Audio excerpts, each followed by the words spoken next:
Welcome to Malcom Reed's How to Barbecue Right, a podcast where we talk about barbecue, share recipes, and discuss all things delicious.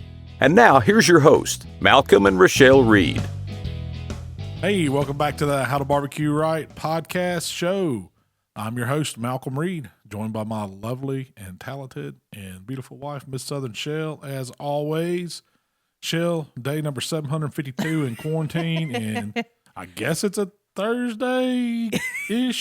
I really don't know. I mean, I'm kind of... Technically, it's a Thursday. It feels more like a We missed Friday, last week. You know, last week I was under the weather, man. I hurt my back some kind of way, and I just wasn't feeling it. We just took 2 days off. The Rona got us. The Rona got us. The Rona had me down. My itis was flared up. itis does flare. It was more like my don't give a itis was flared up. I needed a couple days to do nothing, man. We've been going pretty hard at the cooking and the Instagram and in the videos and the business and everything. It doesn't even feel like it's been quarantine because we've been so busy. Well, you know, we've worked from home, kind of doing what we do. It's like everybody else. Welcome years. to our world. Yeah. This is what we're used to. Everybody's talking about how they're living in their yoga pants now. Like, I've been doing that for years. Yeah. You're missing out. You mean you don't have activity pants? The only thing that I are miss, also work pants. the one thing that's driving me crazy, and it still is, I haven't been to these stores. Yeah. If we do have to run in and get something, usually I'm dropping you off and letting you run in. So trying to avoid contact and limit our family footprint. We're not taking Michael with us. I can't. Me, Michael, and the dog sit in the car, and Shell goes in Kroger. That's the limit. Trust Michael not to touch everything and then touch his face and touch his mouth. Yeah. Oh, that's where it go down. Yeah. I can't trust myself not to. I have a hard time not touching my face. I touch it right now. That's that. Feels good. You realize we'd be prepping for Memphis in May right now. This was load. No, it wouldn't be load in this weekend. Next weekend would be load This weekend would be Memphis in May Music Fest. I think I had a contest scheduled for this week. You did? KCBS somewhere. Yeah. It was maybe Kennett, Whistle Missouri. Stop?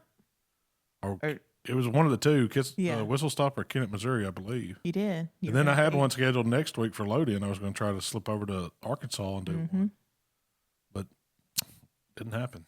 You got that brand new trailer and Hadn't seen it. Take it. I hadn't seen it since we parked it. I hadn't been back to it. I don't know if it's still. I guess it's still there. Hadn't done anything. Hadn't put my beds in it. Hadn't done anything to it. Hadn't put TVs in it. It's just backburnered. Everything got backburnered since. What was that, March? Yeah, spring break, pretty much. I'm lost, man. So this week you did Gringo smoked chicken enchiladas. I did. So we got Cinco De Mayo coming up, and I hadn't been able to go get my weekly Mexican fix like I'm accustomed to. So I had to come up and do my own Mexican dish. And so I took kind of an adaptation. I don't know if it's my mom's enchilada recipe is different. I mean, she makes like beef enchiladas. Yeah. Or cheese and onion enchiladas. Yeah. And I wanted to do something with something smoked. So I said, I'm going to do chicken enchiladas. And instead of doing like a typical red enchilada sauce or like a bean sauce that my mom does, I come up with a white enchilada sauce. And it was just kind of like a sour cream based, chilies, onions, garlic, all the good stuff with some cheese in it and some green salsa verde. That's pretty much it. And that was it. It was simple. It was simple to do. Cook a chicken. There's nothing to that. I'd put some Gringo on the outside and cooked it on a pellet grill. You could have cooked it on any grill. You could cook it in an oven. You could use a rotisserie chicken. You could boil a chicken. You could use canned chicken. All those are options, but the smoked chicken made it. Yeah, I was going to say, you've cooked this recipe before. Oh, yeah. But you didn't use the smoked chicken. Right. I've done the chicken enchiladas before. Yeah, I adapted the sauce some. Most time, when I do something like that, I just use like some white cheese dip and then maybe like a can of mushroom soup or something like that. Cream of chicken. just to get a sauce, and it's something quick. But this actually made the sauce. Yeah. And so that's what kind of made it over the top. And really, you didn't have to do much cooking with the sauce. You just the onion and the garlic. You just have to saute your onions and garlic, and then the rest of it is just heating. Yeah, you just heat up the green chilies, heat up the salsa verde till it's bubbly. Turn the heat down, melt the sour cream in, blend in your cheese so it doesn't get clumpy, and then that's it. That's it. Mix that with. So I took half of that sauce, that I made up in a big like sauce, deep saucepan. Made the sauce, and then I had my chicken pulled. And you can do that ahead of time. We could do that a day ahead. Yeah, I was going gonna to say you could pull chicken and thaw it out of the freezer. Yeah, you could have smoked this chicken a day or two ahead of time, and then assembled everything and baked it in the oven. Oh yeah, and so then it gets like half the sauce is divided. Yeah, half of it goes in with the chicken to kind of make your filling, and then half of it goes over the top once you get your enchiladas rolled. Now I did kind of the authentic style enchilada where I used actually corn tortillas. To me, that's an enchilada. If it's a flour tortilla or what they would call, what Mexican restaurants people would say gringo style, they'd use flour tortillas. Yeah. To me, that's a burrito, or a soft taco you done rolled up but put a sauce on. But to be an enchilada, it needs to be a corn tortilla. And so I took my corn tortillas, and if you just take them straight out of the package, they're going to break up on you. Yeah. They're crumble easily. So what I do, and my mom taught me this, is you just fry them in a little bit of oil on each side. I'd never done that. A few seconds. It don't take long. Just enough to warm them up, get some oil on them, and that makes them real pliable. Yeah. And then you can roll them up and handle them more, stack them in your casserole dish, layer a little sauce on bottom, and then get your enchiladas filled and stacked in there in rows, and then cover it with the rest of the sauce that you made, and then top it with as much cheese as you can stand. That's what makes it good. Now, that's kind of family-style enchiladas. It's almost like an enchilada casserole. Yeah, it is, really, because I did a casserole dish. That's family-style. If you were doing these for like a dinner or individual, you'd put 2 or 3 enchiladas on the plate, cover it with sauce, put some cheese on it, pop it under a broiler, let it melt the cheese like that, and then go to serve. Yeah. Slap you some beans and rice on there. So you wouldn't bake it? Not the same way. I mean, I was doing it to heat them all at once. Yeah. It didn't have to really be baked because everything's cooked in it. You're just heating it up enough to melt all the cheese. But it gets so good when it gets all... Yeah, I think so too. I think so too. When it gets all melty and... Yeah. I mean, I would say that was more Incorporated. family style, though, is what I'd call it. Yeah. Family style gringo smoked chicken enchiladas.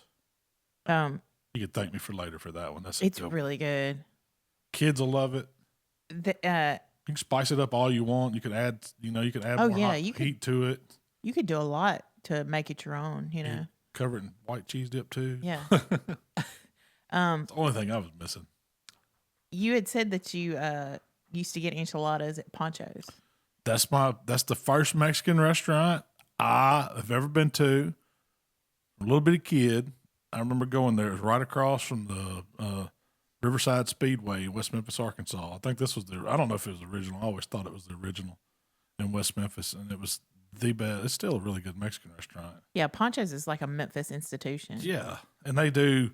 So as soon as you come in the door with Poncho's, you're not having to order chips and dip. They're hitting you with it.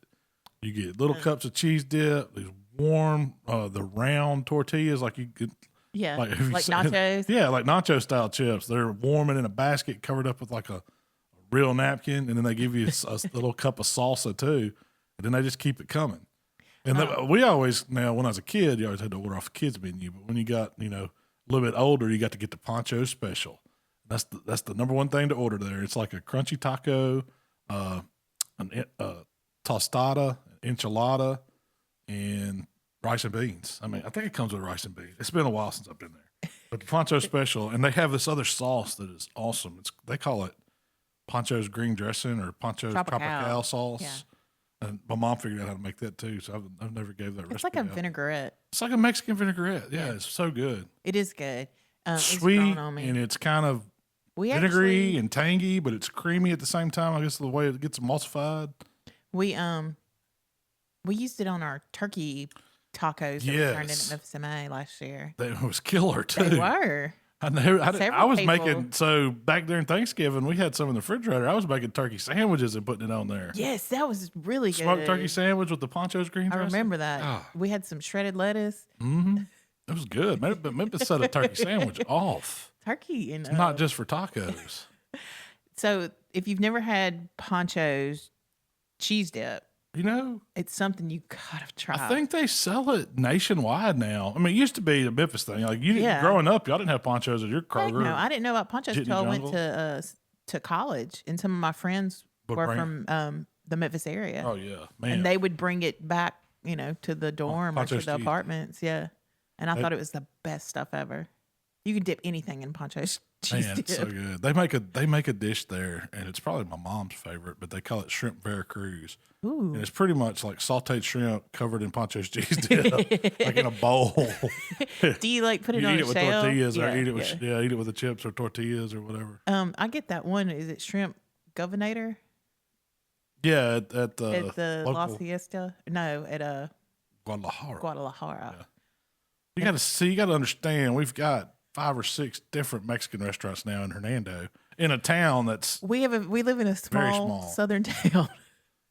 There's probably 5. There's just as many other restaurants in town as there is the Mexican restaurant. Yeah. 50% of our restaurants is Mexican restaurant, and they're all good. Yeah, they are. I've got a favorite dish in all of them. Me too. But La Siesta is my favorite one. Yeah. You actually said that in the video. I'm coming for you, La Siesta. Hey, I'm going to make something else. I'm going to attempt to make. So Cinco de Mayo's Tuesday, right? I think so. I believe. I think so. I think I looked at it, and that's delicious dinner night for me. Yep, Tuesday. So I'm going to try my best. I'm going to do my interpretation of my favorite dish at La Siesta. And what's that? Polo Tapatio. And how does that go? So it's thinly sliced chicken breast. Like you take a chicken breast cutlet and then slice that in half across it. So it makes like thin. yeah. And that's but it's a whole piece of breast. It's just thinly sliced. And I'm sure they cook it on a flat top. And then they saute mushrooms, a little onion. They fry bacon. And it's like these little half strips of bacon all in there curled up. It's perfectly cooked bacon. And then the chicken breast goes on top of that. Think of this on like a fajita platter. Yeah. Comes out sizzling. It's smothered in cheese. So all that cheese melts. So it's this cheesy, hot, bubbly mushrooms, onions, bacon, and chicken breast all in the same dish. And then they serve it with like beans and rice and tortilla shells. Yeah. Do you actually Guacamole salad. Guacamole. Do you actually put your chicken on your tortillas when you order it, or do you just eat it? It depends on how I'm feeling. Yeah. If I'm carb conscious, because look at me, I don't eat the tortillas and the chips and dips. But if I'm going in there and it's margarita night, I'm hitting 2 monsters, maybe even a big Dos Equis to go with it, and Polo Tapatios and cheese dip. Oh yeah, it's on. I'm gonna eat the shells and all. Do we have a fajita skillet? I just thought about this. I'm gonna do it family. So delicious dinners family style. Yeah, that's the difference in mine. And when I try to do some restaurant, my interpretations, I try to do them family style. Yeah. So I'm gonna do it to where we can all eat it on a big iron skillet. The big flat one, the griddle looking one. That, yeah. And I'm gonna probably do 3 chicken breasts, have them sliced, do my bacon, the mushrooms, onions, the cheese, all the good stuff. And then I'm probably gonna do rice and beans or something to go with it. I was guacamole salad. I was thinking about, I looked up some recipes for Mexican rice or the Spanish style rice, and there's a lot of ingredients. It's a little more time consuming because you have to do the tomatoes and the whole 9 yards. Oh, I'm cheating. That's what I was going to suggest doing. Just use salsa. Salsa, a little squeeze of chicken base. Yeah, and that's it. Maybe a splash of lime or something, but that might already be in the salsa. Yeah, no, I don't need that. Yeah, it's gonna be. My mom makes good Mexican rice now. Yeah, does she use just salsa, or does she actually use probably tomatoes? Doesn't she? No, she just uses salsa. She does. I don't know. She adds a chicken bouillon cube to her water when she makes the rice. That makes sense. Yeah. And then makes white rice, and then adds some like a spoon of salsa to it, stirs it up with some butter. Yeah. And it makes it great. It's pretty much standard issue Mexican restaurant rice. Yeah. Well, the whole point of delicious dinners is fast and easy and, something you don't have to spend a lot of time with. Yeah. And then the refried beans is just mashed up pinto beans with, I think the restaurants, they put lard in them, but my mom usually just thins it down with some bean juice and then tops it with cheese and rolls it. Does she actually mashes her own pinto beans? Yeah. I've never done that. I'm not a big fan of refried beans to begin with, but when I cook them for you, I just dump them out of the can. Yeah. And it looks I don't know. like I may do black beans though. I love black beans. Yeah. You know what I really like is ranchero beans. Yeah. Where it's got the meat cooked in it and the peppers and the onions, and it reminds me of kind of a Mexican Southwestern style red beans and rice. Yeah. We had them out in Arizona. Was it Phoenix, and it was really good. Mm-hmm. I was like, man, if my mom could have these, because she's always into making different kinds of bean dishes. So those were some of the best ones I've ever had. Ranchero beans. They were good. I'm not crazy about beans, but I do remember that. That whole restaurant was really good. So on your Gringo smoked chicken enchiladas, would you do anything differently? Did you make any changes to that recipe? No, I had some cheese dip. Yeah, and a margarita. And a margarita, yeah. What would you serve with that? If you were going to serve it just like that, or would you serve rice or beans? Or Yeah, I would do the beans and rice with it. That's pretty standard issue. I mean, you know, the elote, the corn would be a good dish to do with it, but do it off the cob where it's like a family style bowl. Or you could do corn on the cob with it. But you know, fried potatoes. That's one I see them do in a Mexican restaurant a lot. That people seem to like. It's kind of like skillet fried potatoes with a little onion in it, maybe a little jalapeno. But you could just throw some salsa and chips out there, and yeah, it's easy, man. Mexican dinners are the way to go. Yeah. They're easy to prepare usually. I mean, if you you just need your everything ready to go because it's just kind of just throwing it together. And a lot of them a lot of these recipes, you can use the same ingredients. You're just presenting it different ways to get a different dish. That's what Taco Bell's been doing for years. That's true. The Mexican restaurants, you look at their menu, they're vast menus a lot of times, but a lot of times it's just different combinations of the same ingredient. Yeah. One will be a taco, one will be a chalupa, one will be a fajita, or what's the other one they do? The quesadilla. It's all variations of the same ingredients. You know, I don't read too many of our YouTube comments because they can be depressing. People get mean on them. But I did see where someone said today that dish did not look too appetizing. And I was thinking, I beg to differ. I was thinking that dish was delicious. It might not have looked it, but man. What I was thinking was what part was not appetizing? The delicious, juicy smoked chicken? The creamy white sauce? Or the mounds of melty cheese? Yeah. I don't know, man. Did you hate? Hated it. So to each his own. People may not like enchiladas. To each his I don't own. know. Yeah. I know that's one. There's nothing left in the fridge on that one. Yeah. Those were gone. So we didn't talk about your delicious dinner recipe from last week. So I wanted to talk about that first. That was where I did the smoked hamburger steak. The hamburger steak, yeah. And basically, you make a hamburger patty. Yeah. And put them out there and smoke them on the grill. You just seasoned them lightly. You didn't put anything in the patty. I didn't put anything on there. No, it was like AP and steak rub. That was it. I think that's all I put on them. I don't even know if you put steak rub. Yeah, you did. I think I did. I think a little AP and a little steak on the pellet grill. I think it was like 275. Not too hot, not too slow either, but it took about 30, 45 minutes to get the burger patties where I wanted them. What set that dish off was the brown gravy, the mushroom and onion brown gravy. So I sauteed some mushrooms and onions, and then I cheated. I just used like gravy packets. See, I'm glad you did. You can make I've had your brown gravy before. It's delicious. It's great, but it's not like a quick and easy. Yeah. Type. This is the kind that brown gravy you get with Salisbury steak or whatever. And it's just 2 packets. I think the packets are like 50 cents a piece. Yeah. You mix a cup of cold water with each one. I did it 2 and 2 and brought it to a boil over medium heat. It thickens up, and then I added that to my mushrooms and onions that I sauteed. That made the brown gravy. So the burgers go in a pan, smothered in the brown gravy, and I put them back on the grill just long enough to cook the green beans I was doing. And I just hit some green beans with the little olive oil and AP, and they took 8 to 10 minutes. Yeah. Right there beside the burgers, and then I'd already made the mashed potatoes. I use Yukon Gold, the yellow potatoes. They make the best mashed potatoes. Yeah.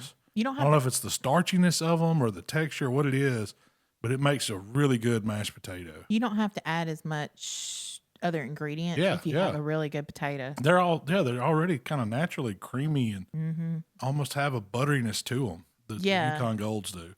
But I added sour cream, butter, plenty of butter, and then basically just salt and pepper. I did, what I did do? I called them garlic mashed potatoes because I put 4 or 5 cloves of garlic in there with the potatoes when they're boiling. So when you mash them up, that garlic just dissolves in there, but it gives it a nice savoriness, from the garlic. And see, I'd never done that before, and you did that for this recipe. I think you've done it before. I just didn't realize That's it. how I make garlic mashed potatoes. Yeah, and I love that. It's so good. Yeah, because it was no extra work to add that extra additive flavor. You can and it wasn't too garlicky. No, you can make it a little bit more in-depth garlic-wise if you'll use roasted garlic and not boil it, because roasted garlic's already soft paste-like, and it mashes up real good with so you can put it in the same time you put your butter and sour cream. Yeah. And just mash that roasted garlic in, and it's a stronger garlic flavor. Yeah. These had garlic flavor, but they weren't like overpowering. Yeah, you wouldn't have been like, oh, you got a lot of garlic in there, A lot of times if I'm doing like a steak and I want to serve a mashed potato, I'll do the roasted garlic mash to give it some more robustness. Yeah. How do you roast garlic? A little olive oil. The easiest way for me is cut the top off, set them down in a little muffin tin. Like get you a little six-piece muffin tin or whatever, and do 6 times, or you can do 12. You can do a dozen of them. Roasted garlic keeps a long time. Drizzle it with a little olive oil, pinch of kosher salt, 350-degree oven. It only takes about 30, 45 minutes tops. That's it. You squeeze it out. Yep. It'll want to release from the paper when they get done. You cut the tops off and you just kind of squeeze it. And I put them in like a little Tupperware dish or a Snap-on lid dish. Keep it in the refrigerator, so I've always got some roasted garlic. Have you ever done it on the smoker that way? I've roasted garlic on it. It works the same way. Yeah. It gives a little bit, a little smoky flavor too. So there's nothing wrong with that. It's good. That would probably has been Michael's favorite delicious dinner recipe. Probably so. That's right up his alley. He loved it. Mashed potatoes and gravy is his jam. Yeah. And you got the hamburgers. I don't think he cared for the mushrooms and onions though. He just wanted to. He liked the brown gravy plain. Yeah. This week's was your barbecue pork tenderloin. Yes, and this one when you cook tenderloins that way. We have tenderloins a lot because they're easy. You can pick them up at the grocery store. They're 2-pack. It's always enough left over. I mean, you kind of get two meals out of it because one we eat for dinner and then the other one's kind of lunch or make little sandwiches or whatever. But this one, I did it barbecue style. What I call barbecue style. Where you sear it, season it with a barbecue rub, sear it over some hot coals. I fired the egg up, kind of kept all my lump on one side, so I had a 2-zone area, and then seared those tenderloins. I call it 4 sides. They're round. They really don't have sides. I just kind of roll them around and try to get it evenness on. Yeah. About 2 minutes over the hot coals each turn. So about 8 minutes, it's ready to go. It's seared all the way around. Then I brushed a little sauce on them, moved them over so they wouldn't burn in the cool zone. And then I would just kept every 5 to 7 minutes, I'd set a little timer, and I'd rotate them and flip them, kind of move positions with them so they have equal space, closer to the fire. Keep brushing them with the sauce, and it just kind of caramelizes on. It builds so much flavor. I watched them with my Thermopan, so I didn't see. The worst thing you can do to those is overcook them. Yeah. They need to be a little pink on the inside, and they'll carry over, and they're perfectly done. Man, it'll melt in your mouth. Yes. They are delicious. I mean, they really, really are that good. And I do them in the oven. Well, I do them on a flat top on the stove. Sear them kind of the same way. And then I'll have my oven hot and throw them, as soon as I get done searing them, throw the pan and all, cast iron pan and all in the oven and let them finish up until they're. You usually put a dot in them, right? Yeah, I put a dot in 135? Yeah, 135. And that's what I was looking for with the Thermopan, 135. You took them to about 140, I think. Yeah, they were right in that range. I mean, if they get there, they're fine. You just don't want them to go. Overcooked. You don't want them to go over 145. Yeah. Because you've ruined them and they're just plain tasting then. But you can do, they make those, you can buy them already marinated. You can marinate them yourself. You can inject them. And they're not too expensive. No, $10 I think for 2. So you're looking at what, $5 piece of each one's $5. You can't beat that. And so after I got that done and rested, I did some grilled corn, and we bought some corn. You shucked it. I cut the tips off, grilled it over the same hot coals, and then just brushed it with butter so I could get some flame up action. And then when you start hearing a few start to pop, it's done. And then I took them off and salted them. How easy is that? And that corn was really good. It was. It wasn't like summer corn, but it was still good. Yeah, it was still good. And the coleslaw, I did a green apple slaw. Yeah, that was the other Where'd side. you come up with the idea for the green apple slaw? You've never cooked that before. No, but green apple. I mean, I had some green apples, and they go good with coleslaw and pork. Is what I was thinking. So I was like, instead of cutting this up, at first I was like, make an applesauce or something like that to go over the pork. And I was like, no. I'll shred it, shred it like coleslaw, mix it with the slaw, and then a little mayo and sour cream to give it just a little different creamy flavor. Because a lot of times I do slaw, I just use mayo. And then I forget what I was doing. It was a recipe we did recently where somebody said, I make coleslaw with sour cream instead of mayonnaise. I said, I'll take half my mayo out and put the rest sour cream. Yeah. And I really liked the flavor it gave it. It was really good. So that got me thinking, I could do like a Mediterranean slaw sometime with some yogurt. Because it kind of got me thinking on that. But the apples went with the cabbage. That would be good. Yeah. Lamb sandwiches. Lamb sandwiches. But that would be a really good recipe, the yogurt going with it. But the apples played with it well. It did. And then it was like just a little salt and pepper. It was kind of a little sugar to keep it sweet. Yeah. It was real tangy in a good way, you know. Yeah, that's what the sour cream does. Yeah. And I think that's what got me thinking. And the apple too, because it was a green. So what if you apple. took coleslaw and incorporated that with your tzatziki sauce?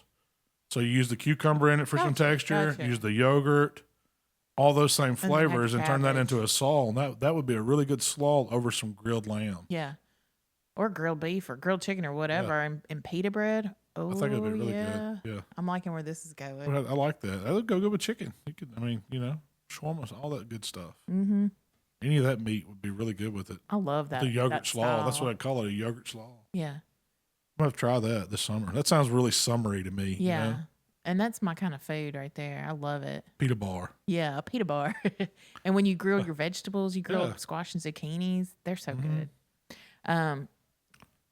We eat the corn like that in the summer all the time. All the time. It's so easy. And you do it sometimes where you don't even shuck it first. I'll just throw the husk and all on there and just throw it on the grill and forget about it. How long? It takes a little longer then. Yeah. Usually 10, 15 minutes at least. Well, you want to move it around because the husk can burn, but it protects it and it'll come out steamy and it don't pick up as much grilled flavor when you do it that way. But I wanted that kind of charriness on it. But what's the dog doing? She's excited. It's summertime. It's going to be 80 degrees, man. I'm getting in the pool this weekend. Look out. So anything you do different on your delicious dinner recipes? I try to keep that corn from rolling around on the plate on me. Did you? Yeah. We got to figure out a way to prop the corn up. Not the roll. It was rolled to roll on me. I was trying to hold it and show the camera. No, that recipe is too easy. It is. You can make the slaw ahead of time, and then you're just grilling and grill some tenderloins. Your total time on that's 30 minutes. 30 minutes tops, because while they're it took 8 minutes and then about 20. Yeah. And then I let it rest for 5 to 7, whatever it was, while I grilled the corn, and then it's ready to go. Yep. So you're in and out on that one quick. And you can serve it with pasta salad, potato salad. Yeah, anything. It's real. That's a summery one to me. Is. When you got the grill fired up, and you want something quick and easy. That's a really good summer dinner. Someone emailed me a question. Gotta ask me? Yeah. Do I know what it is yet? Yeah. I asked you yesterday or the day before, and I liked your answer so much. I don't know if I remember what I said. What was the question? They said a lot of chefs say not to season your steak too early because it will dry out the beef. But Malcolm likes to season it and let it sit for 30 minutes to an hour. Can you please explain? A lot of chefs don't know what the hell they do. They don't know how to cook a steak. Your answer the other day, you kind of looked up and you said, "Well, I'm not a chef." Yeah, I'm not a chef. I like my meat to taste good. Is that what I said? I wanted to. You said, "Tell him to do it the chef way and do it my way and see which one's better." Yeah, that's a true story. Yeah. Don't get me wrong. If you've got now, I'm sure the proper way to cook a steak to eat the beef is to put nothing hardly on it, salt it right when it comes off the grill. You're just cooking a piece of meat. Yeah.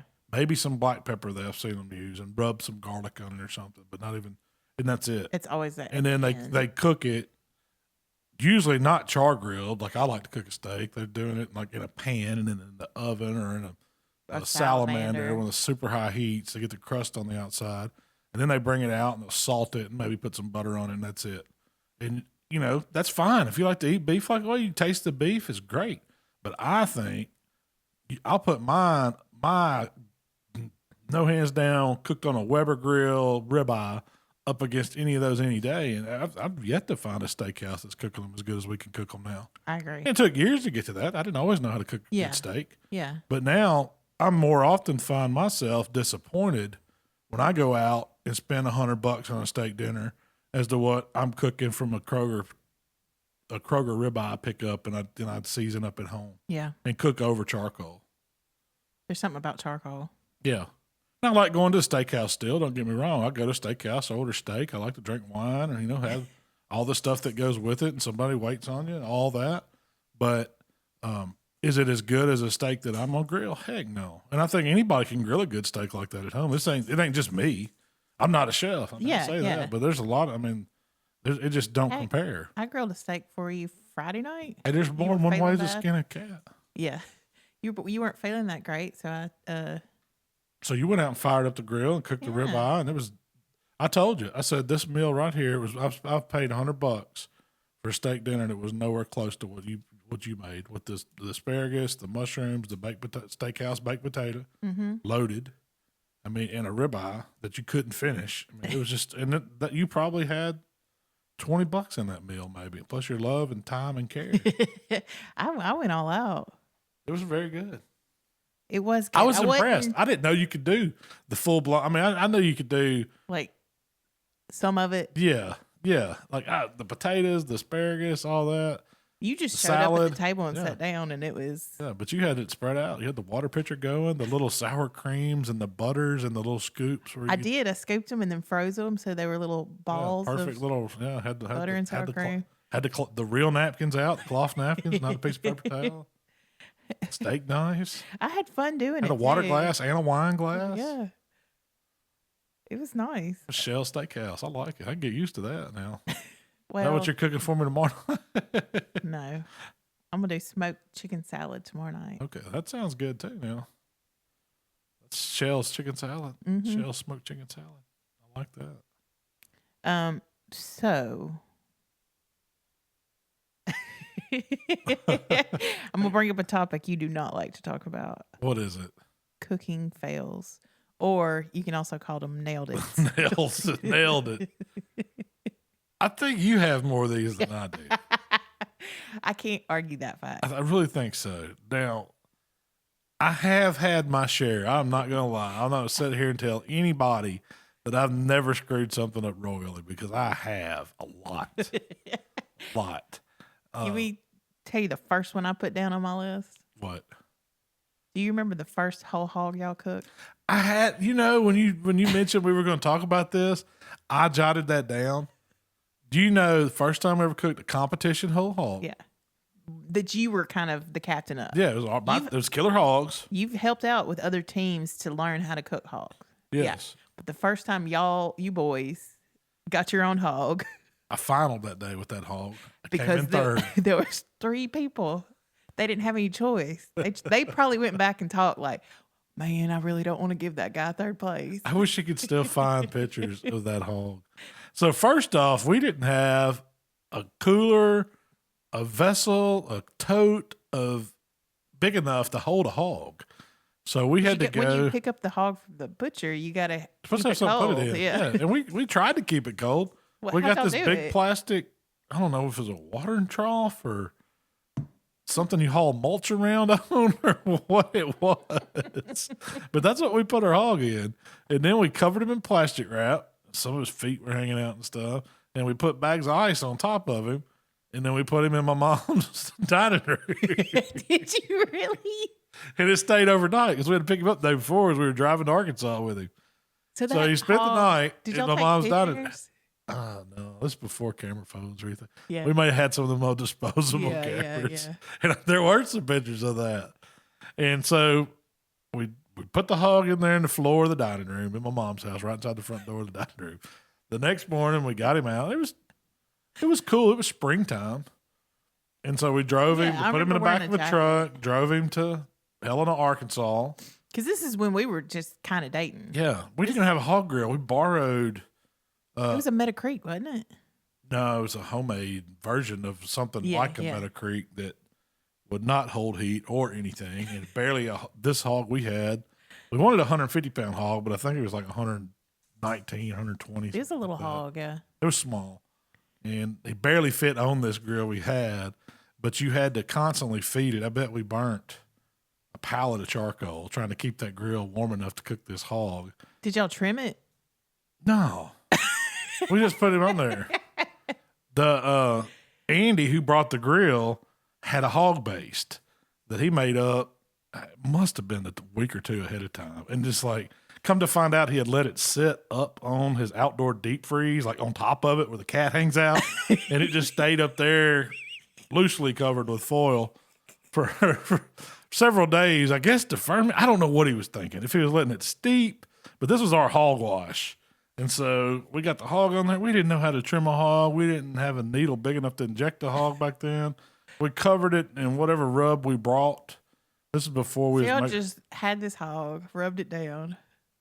And that was it. Put it that on was that pit, and then Andy we began to taking shifts, putting his fermented hog wash on it and feeding that thing charcoal. It would. I think. And when we think we got it done, we didn't have thermometers back then. You were going till you just looked right. I mean, this was early days. You didn't know it looked right. No, the only thing I remember was sitting out there having way too many cocktails. So we were cooking hogs. And so the next day the judges come around and we open that thing up and look at it. And it's like, man, it don't look right. Why does it smell like that? And so Andy said, I'm going to fix it. And he took rub and just seasoned the grill and everything. Just sprinkled it everywhere. Everywhere. I'm talking about like the outside of the grill had rub on it. The whole shelf was covered in rub. The rack was covered. Everything. The hog was just dry rub. It must have took him 10, 15 pounds of dry rub. And I was like, well, here we go. Here we are. So we tried to serve those judges some of that hog. And this was came in third and finaled. This is the Memphis Bay circuit at the time. Yeah. It's NBN now. Well, I think it was its own. They were loosely based on it because it used to be or something. But you still had the judges come to your Yes. booth. They still came to your booth and you showed them that hog and set them down and fed it to them. God. I remember me and Kat. Trophy still up here? That's one we should put up. It's like a little wooden guitar. Yeah. It's like your favorite. It is one of my favorites. It's the first ever hog trophy. I remember me and Kelly showed up because we weren't, I wasn't a full-fledged like killer hogs back then. Yeah. Me and Kelly showed up and Kelly looked at that hog and she said, something smells funny over there. And she's not a picky person when it comes to food. I've seen her eat. I wouldn't touch it. Week-old. I would not touch it. Can you imagine when you open that thing up and them judges got a whiff of it? No, I was there. Did they eat it? I don't remember that. I don't either. I don't remember that. I'm sure they did. That might have been one of our first on-site presentations. It was the very first time. Oh, God. I couldn't tell you what year it was. The other thing I remember about that contest is it was at the same time as the Helena King Biscuit Blues Festival, and they had a ton of people out there in Helena, Arkansas, and they got. I mean, it's not the safest place in the world. No. I mean, they had armed guards with like M16s up on the level guarding the barbecue teams, and then I guess some people had a disagreement and got to shooting each other out there in the crowd. I do remember where that. the festival was, and that was the Friday night before. Yeah, and while y'all were cooking. Right, it was very, very, very intense time while we were cooking. Yeah, we were cooking, but we did it. There was also that time that Waylon injected the pork with the brisket injection and the brisket with the pork injection. And then left. I remember that contest. We were in Ashland, Mississippi. Yep. And Waylon, I forget what he has to do. He had one of his niece's graduations. Yeah, so he's going to come in and help. Yeah. And so I brought everything to the contest, trimmed the meat, brought the injections, had them labeled. He could only stay for like a couple hours. Yeah, but he was going to help us get the meat ready, get it on. Comes in and shoots all of my brisket injection into these butts.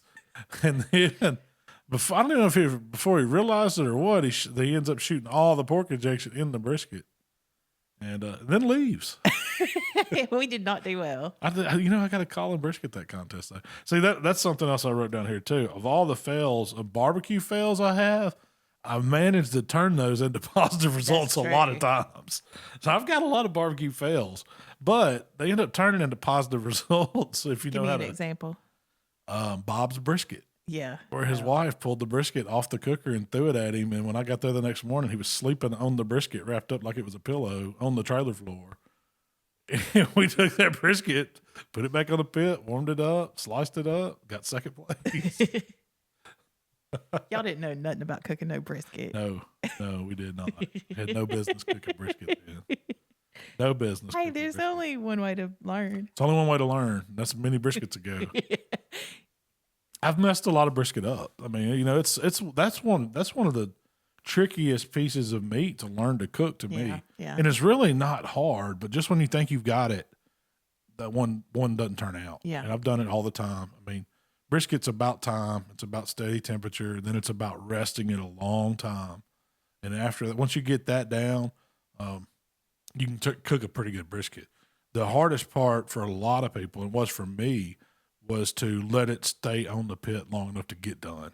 Because I remember when we first started out barbecuing, we were always trying to hurry something up.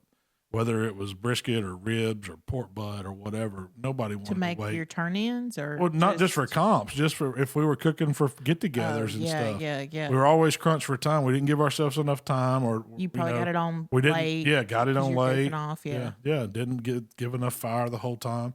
So we're in a hurry and trying to rush it at the end, and that messes up barbecue. You cannot rush it. You can't. You got to take your time and let it. It's done when it's done. When did you learn that you could start holding meat? In competition cooking. Yeah. That's where I figured that out. You know, one of the first one, I can't remember what team it was. It'll come to me. But we were cooking competition circuits, and this team would cook their meat on Friday, their big meats. Oh, I know exactly who you're talking about. Pewell. Yes, that was always I don't know if it's true or not. This is always remembered though. Yeah. That he was putting his briskets on, and maybe the pork butt too, on Friday, getting them cooked, and then just warming them back up the next day. And so we got to toying with that idea. How could you possibly be doing that? It's like, well, you're cooking them real slow, and you're getting them done, and you're holding them in a Cambro. And the next day, you're just putting it back on there and warming it back up and glazing it and finishing it. And we did that a couple contests, ended up granting like Tupelo. And it was like a huge contest. And I was like, man, there's something to this slow cooking and then letting it come back up. And that's when we really started realizing it when we would taste our comp meat when we got back home. After we cooked all night, turned something in, put the meat in bags, put it in a cooler, drove a couple hours back home with it and tried it. And it's better than what we turned in. So that's where the lights started going off that you can hold this. And I mean, I'm not saying hold it all day. No, but the right way, it just makes the meat really, really good. It didn't work for chicken. No, it doesn't work for everything, but a little hold on chicken's not bad. For like a whole chicken. Yeah. To me, my rule of thumb is the thinner the meat or the smaller the meat, the less the time you need to hold it. Yeah. But for like brisket and pork butts or pork shoulders or even hogs, there's a lot of these hog teams cooking hogs. Those hogs are done at 6 a.m. And they're not, they're still judging finals judges with them at 1 o'clock in the afternoon. Yeah. Same hog. So when they do that, do they just they're just holding it low? I mean, you got to think you've got that thing up to 200 degrees close, and then if you kill the fire back, it's going to hold temp. The grill's going to hold temp. The meat's going to hold temp, and it just kind of sits there and gets better and better and better. Mm-hmm. Like it's just marinating its own juices. That's it.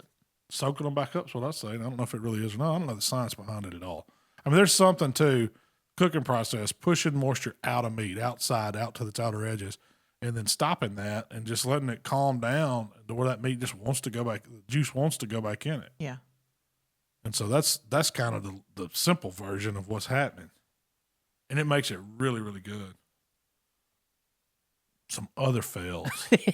I was wondering if you're going to come back to it. If it swims, I've pretty much messed it up, except for catfish. Salmon, I've cooked some salmon that cats wouldn't eat. And I don't know if it's me or the fish. I think we have a problem sourcing good salmon, especially 10, 15 years ago when you first started trying to cook salmon, you know? There was one, and we did a recipe on it. It's probably still out there, and I tried to make it look like it was pretty good, but it was like all grapefruit plated up with citrus, and that stuff was so bad, I almost threw up. That's been the closest I've ever gagged on camera. And then another fish that I have a love-hate relationship for, because if you ask me some days, I absolutely can't stand it. If you ask me some days, and I get it. Oh man, it's good. It's tuna. Yeah, I've messed up some tuna trying to grill it. The best way I found to eat tuna is fresh and raw. Yeah, with some wasabi and some soy sauce. It's so good though. Because, I mean, you know, I'll eat some tuna fish sandwich. Don't get me wrong. Yeah, but just to try to grill some tuna, I have messed it up more. And I don't even know if I have. Shane Draper's the only one that's done a tuna recipe. I don't think I've tried to do one time, and we just scrapped it. I was like, this is I think it like stuck to the grill. I tried to do like a mustard on the outside with like sesame seed crust, and I was going to do it and make it look all pretty and all that. And I screwed it all up, and I was like, I got frustrated with that. You know, I was like, screw this fish. You wouldn't cook fish. Give me some while. ribs or some brisket or some chops or anything. Hamburger. You know, you came up sausage. with a really good idea for your fish when you had problems with it sticking. You would put like the limes and the lemons, or put something down, or cook it on a bed of herbs or something. I do really well with white flesh fish. So if you're talking snapper, amberjack, cobia, catfish, tilapia, even any sea bass, all the white flesh fish is no problem. It cooks fine to me. I know how to get it done. I can do shrimp, crab, lobster, all that stuff. Anything like that I can kind of get a feel for. Good grilled shrimp. But it's just I don't know. Do you call them red meat fish?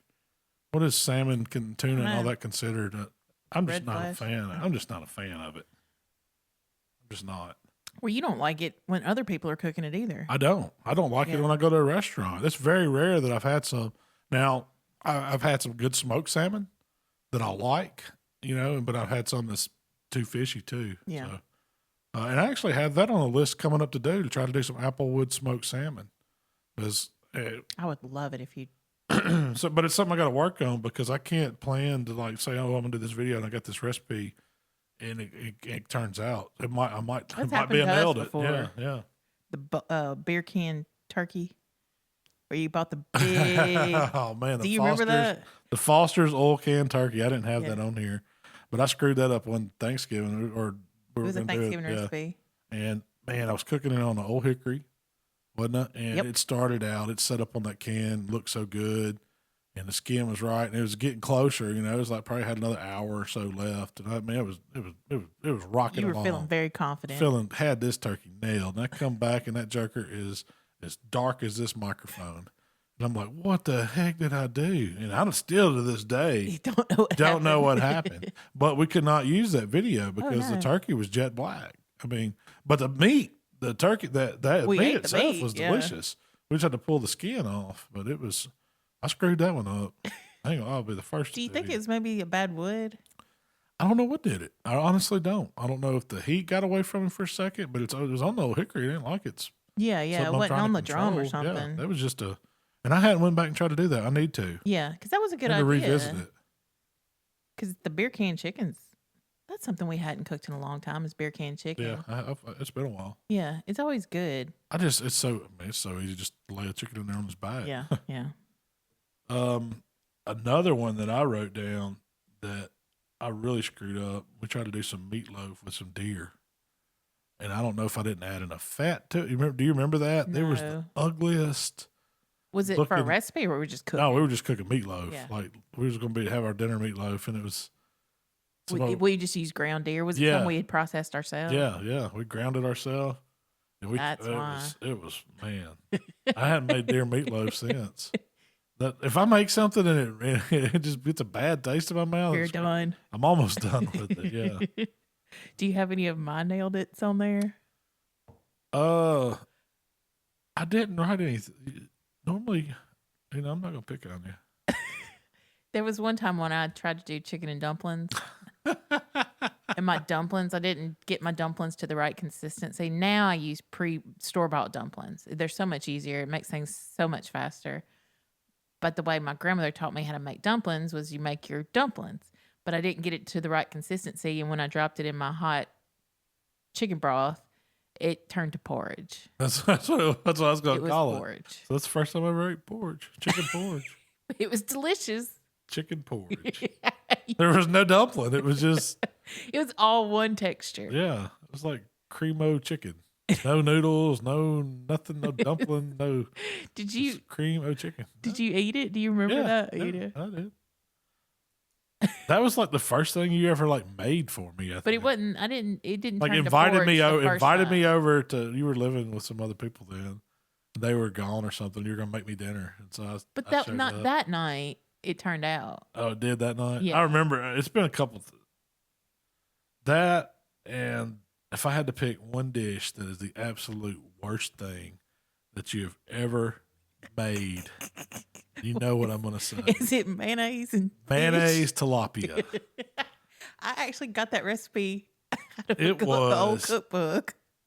If I had to pick something, I would eat all the fishy salmon, all this other stuff. I'd eat the old fermented hog-washed hog before I'd eat that mayonnaise tilapia.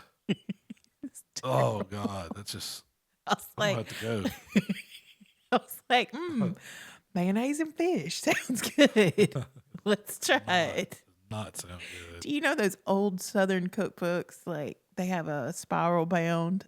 Yeah, like come from a church. Yeah, like yeah, a or- ladies group or something yeah. like that. The ladies auxiliary of You got nobody like make sure those recipes They are don't fact check they don't fact check them.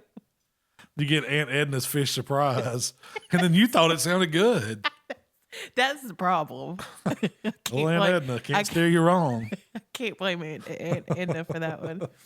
There was one time I tried to make a turkey meatloaf. I remember we were very poor and we did not have very much money, and we didn't go out to eat hardly ever, you know. And I made a ground turkey meatloaf, and it was so bad. You said, "Shell, let's just go out to eat," and we went to Mexican. We broke our rule. Yeah, it was bad. We threw it away. That's the main ones that come up. I've did some lamb that lamb's along that salmon line to me. I've had some really good lamb and I've had some bad lamb. See, I've never had lamb of yours that You didn't like? I didn't like. I've had, to me, it's sometimes I like it, sometimes I don't. Depends on how it turns out. I do have, Brian gave me some goat and he swears it's good. It's ground goat. Ground goat. So I might make you a ground goat burger. I'll try it. I mean, I Figure- grew up eating, Yeah, goat. but it was pulled goat. I think we lost our video. Oh, did we? Yeah, that's back. It says it's recording.